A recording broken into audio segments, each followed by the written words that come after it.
Please join me in now welcoming Phil Squyres, SVP at Sony Pictures Television. He's going to review, what are you reviewing? Broadcast versus next-gen production. That's it.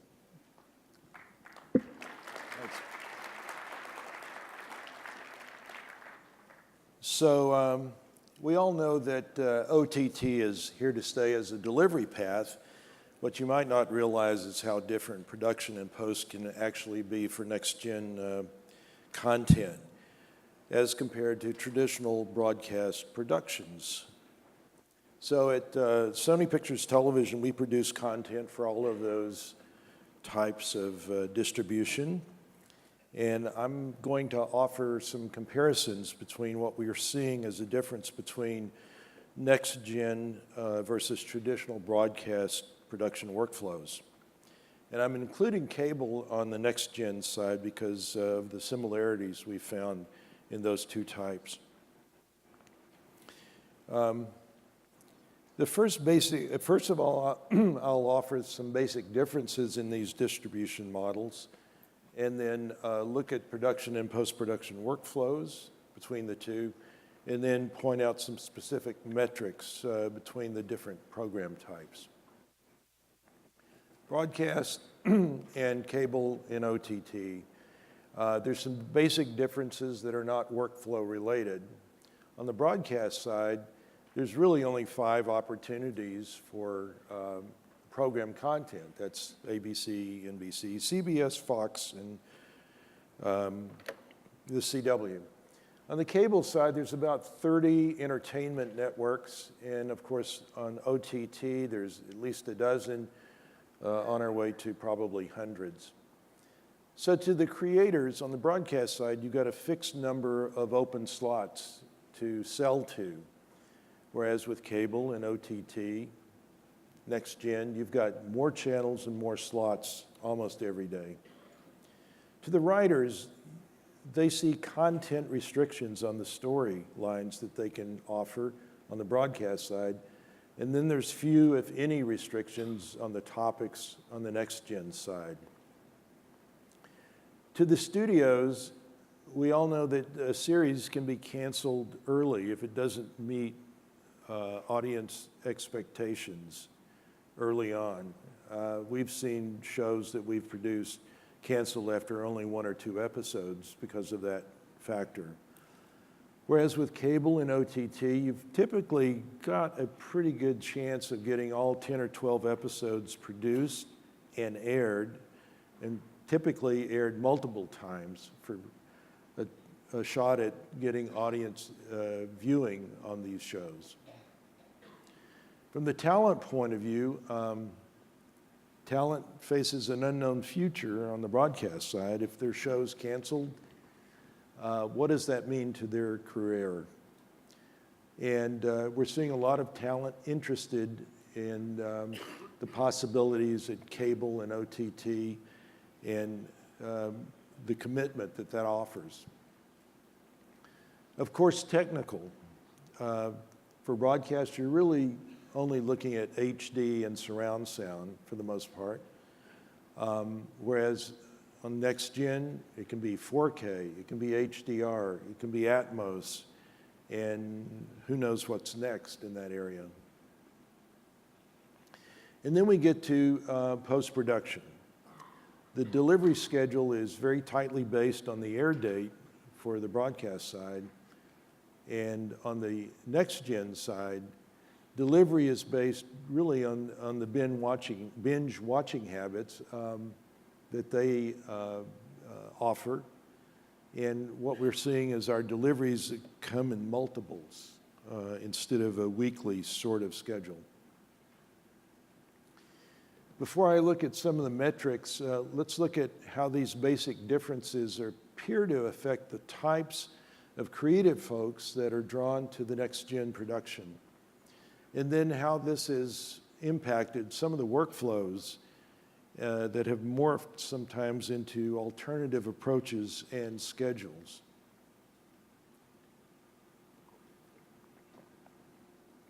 what we're seeing is that next-gen production seems to attract creators that are more from the feature side, who, as a matter of fact, are becoming more available, especially now that mid-budget movies are on the decline by studios. And these feature types lack experience on delivering episodes on a broadcast schedule. They're typically used to being able to edit and re-edit content until a release date. For instance, we've got a team of next-gen producers currently writing 10 half-hour shows, but they're approaching it like a 5-hour movie, and then they go back after the whole story arc is completed and cut them up into 10 episodes and make adjustments as need be. These producers tend to rely more on visual effects instead of stunts or practical effects, and that often ends up with additional work on the post side. Some of these creators are only able, because that's what they're used to, they're only able to focus on one creative function at a time. We have teams that will first sit down and write a series of 10 episodes, 3 or 4 months. Then they'll go into the shooting mode and shoot all of the episodes. And then only then will they really focus on post-production and editing. And that can really mean a total time span of about a year to do only 10 to 12 episodes. And most of these individuals then obviously aren't able to really consider producing a broadcast series on the kinds of schedules that a network show requires. So we're seeing a lot of these creatives gravitate to OTT and cable productions with their concepts and approaches. And we're also seeing extended workflows that have become the norm for many of these next-gen productions. What this adds up to is that these next-gen productions and post workflows are quite a bit more varied and can appear at times to even be somewhat chaotic compared to the more disciplined, traditional broadcast schedule workflows that have to meet these weekly deadlines for air dates. So when I reviewed the calendars for these shows, I saw expanded schedules for each step of production and post, especially post. And even when the number of shoot days don't appear to expand by much, we've seen post expand because of shortcuts in those shooting schedules, thus requiring fixes in post. And what I mean by that is some of these next-gen productions will go into, let's say, a location that has a lot of ancillary signage and branded backgrounds, so to speak, and relying on visual effects to clear those up or change them in some way if they're not able to clear them. Whereas a broadcast production is more likely to choose a location where they don't have to worry about any of that sort of effort on the back end. So next gen, in general, we see seems to depend more on requiring more vis effects than ever. And of course, extended post time means more opportunities for the producers to schedule reshoots and pickups in ADR work. It's kind of an example of Parkinson's law, where work expands to fill the time available for its completion. So one of the metrics I looked at was the number of days between production and post-log, meaning between the last scheduled day of principal photography and the day the episode is scheduled to be locked editorially and ready for conform. And this metric defines the number of days that the original camera footage must be maintained on easily accessed storage, which is preferred for the conform, and of course, is better for VisFX pulls, which occur prior to that conform. And this usually means that there's a need then to accumulate all of the high-res footage on fast SANs or NAS systems for easy access for an extended number of days. So I looked at 3 different types. The time between production and post-lock for a broadcast program that we do has about 20 plus episodes for the season. The average time between last day of production and the day that the episode was locked was 22 days. The shortest near the end of production was 13 days. The longest was 43 over a holiday time period where because of schedules, network programming schedules, some of these shows go off the air and are replaced by holiday productions. And usually you have to accommodate some of the actors and production teams' vacations during that time. But 22 days was the average. Comparing that against a basic cable program of 10 episodes, that time doubled to 44. The shortest was 28 near the middle of the schedule. The longest was 60 days at the beginning of production for that show. And then looking at an OTT production, in this case it was Amazon program of 10 episodes, the average time expanded to 60 days, with the shortest being 40, the longest being 73. Of course, Post in this case is working towards a longer running time for an hour drama, mathing out to about 59 minutes instead of the typical 45 for a broadcast show. So looking at that comparatively, this broadcast program of 22 episodes, the average time between production and post was, or post-lock, was 22 days. The basic cable program, double that. The OTT program was almost 3 times the length. And when you look at when I looked at the longer running time, you should be able to account for that longer running time with only about 50 days of difference there, which means about 2.3 times longer. I even had one OTT program that averaged over 100 days between production, the last day of production for the episode, and the day that it was locked editorially. 5 times the time. Of course, this impacts storage requirements where you have to maintain the high-res camera footage for conform and visual effects. So looking at these different types, using models from our production, a broadcast show that you're looking at shooting 12 episodes over 24 weeks. If you look at purging the episodic footage after delivery to the network, it requires on average about 60 terabytes of storage in your storage system over that 24 weeks. Compared that to a cable show, same number of episodes shot over 24 weeks, same design of post-production where you purge the footage after delivery to the distributor, you're looking at 120 terabytes of storage required. Going to OTT, it increases to 135 terabytes of storage.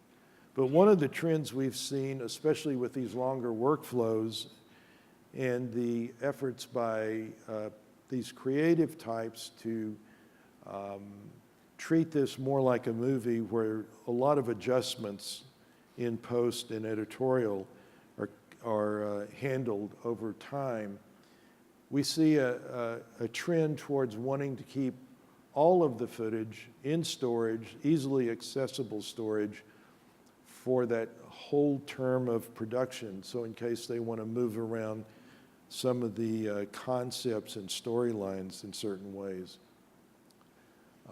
In this case, none of the footage is purged until all of the episodes are produced and delivered. And of course, adding all of those additional days, depending on what the actual schedule is for a given program, that means you could be sitting on, or needing to sit on, this 180 terabytes of storage for multiple weeks beyond the shooting time. Generally speaking, these next-gen productions will have slightly longer times for the editor's cut, the director's cut, the producer's cut, and the studio's cut. But a big difference was noted with the network's cut. The broadcast, in other words, the network's cuts, that's the time that the network has to look at the finished program and to offer notes that they would like to have adjusted. With broadcast, it was 1 to 4 days. With cable, it was 3 to 8 days. And with OTT productions, we saw it expand out to 20-plus days in some cases.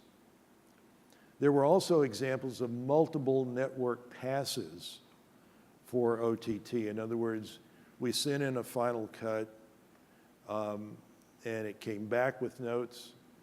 We made the correction, it went back to the network, came back again. Anyhow, there were 3 bytes of network notes in some cases. And then the time between delivering the final acceptable version of the program and the actual air date also expanded greatly in OTT, which has some effects.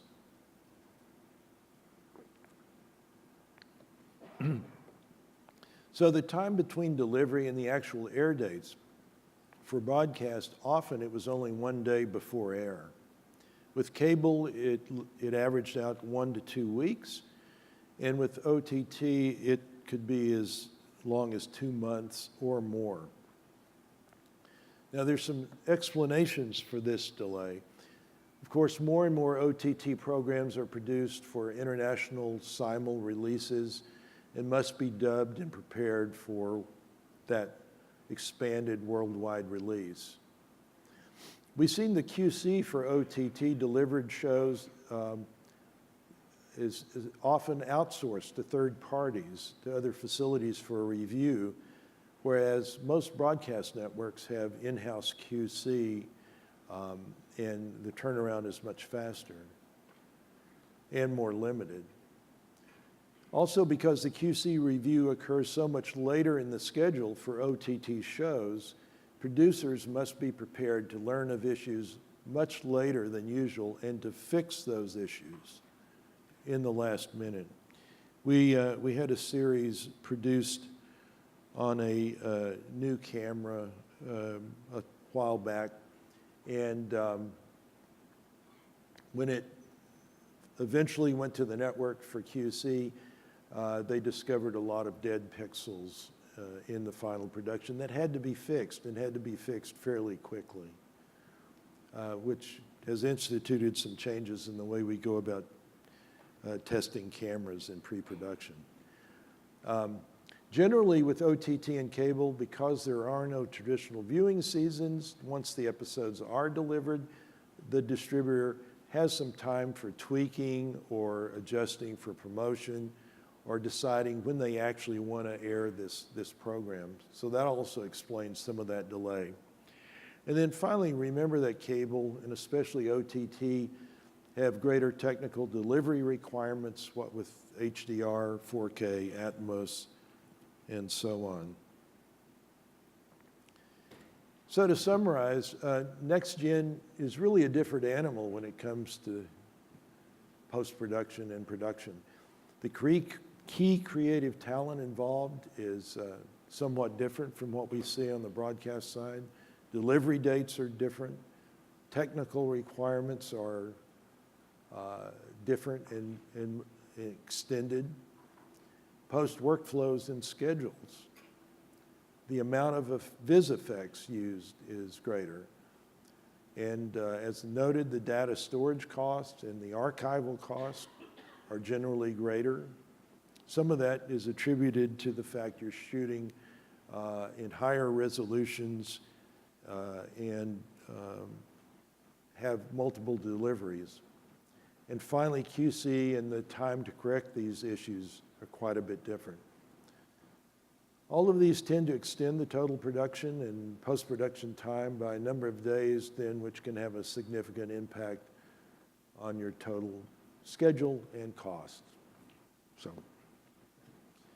I don't see a clock, so I don't know if I have some time for questions, but I'd be glad to take. Okay, there's one over here. Is that Paul? Of course. Oh boy, do I have a few things to say about this. This is thank you, Phil. This is our world that we're living in right now. It's getting worse and worse. And there's no way to recoup a lot of the costs either, because it's just a snowballing effect. Excuse me, Leon, for another use of the term snowball. But snowflake. Snowball. Well, snowball's another term with a certain other Snowflakes jungle lake. become Jungle-like anyway, I digress. One thing you didn't put on here that I think is also important is the time it takes to acknowledge receipt of data and then allowing for deletion, because that's another big time suck that we're seeing is when you actually do the delivery to an entity, you know, an OTT delivery platform, it can take weeks sometimes, if not longer, for them to actually acknowledge delete, you know, receipt of delivery, Right. and allow you to delete it. And that's, you know, you've just added 4 more weeks onto your cycle of keeping 100 terabytes online or whatever you need. And I think overall, if anything, some of this stuff I saw, I think if anything, it's underestimating what we're experiencing for sure. It's getting way worse. Yes. Yes. Thank you for Did I get cut off? Oh, I guess I'm cut off. It's like the Oscars, right? They play me out. Anyway, thank you for doing this, because it's a big problem. It's getting worse. Is there time for another? Yeah, right here. Yeah, in your description, you mentioned the number of days on a broadcast show and the number of days it takes to do an OTT show.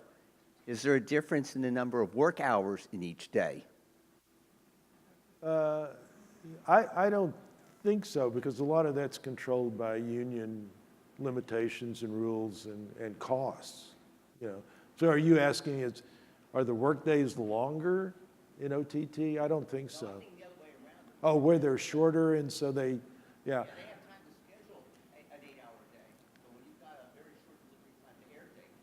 That's an interesting point. Yeah, I did not look at the average work hours I've certainly haven't heard many stories about that. Oh, this is an easier gig because we only work 8 hours a day instead of 10 or 12. And certainly not on the production side, the shooting side. Those days are as long regardless. In fact, I mean, theoretically, you've got to finish your work for a broadcast show, right? Because you got to make that date.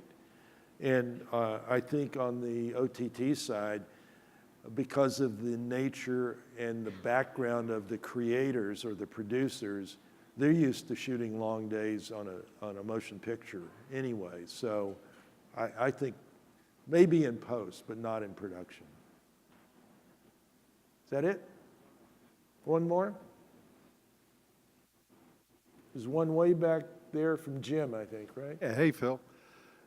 First of all, I really applaud you for putting some metrics out there. It's very rare in our business that we actually get to see the numbers, so that's fantastic.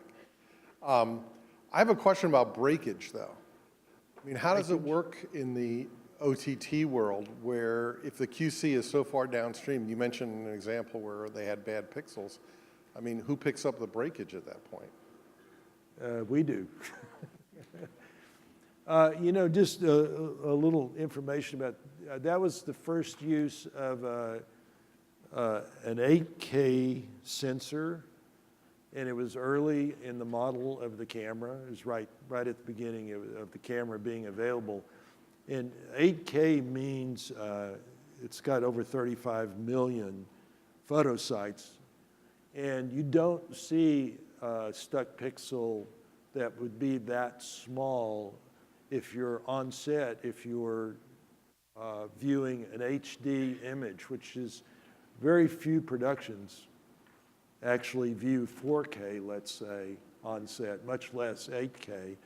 So they're almost impossible to see when you're in production. Same thing goes with editorial. By the time you compress that editorial image into DNX, let's say, you're not going to see a dead or stuck pixel. So we're doing now, on almost all of the cameras, during prep, we're doing a scan for dead or stuck pixels, going back to the rental house and saying, you got to fix that. And then we do the same thing on a episodic or a regular basis as the series is being produced, so we don't get caught with that again. Okay? Thank you.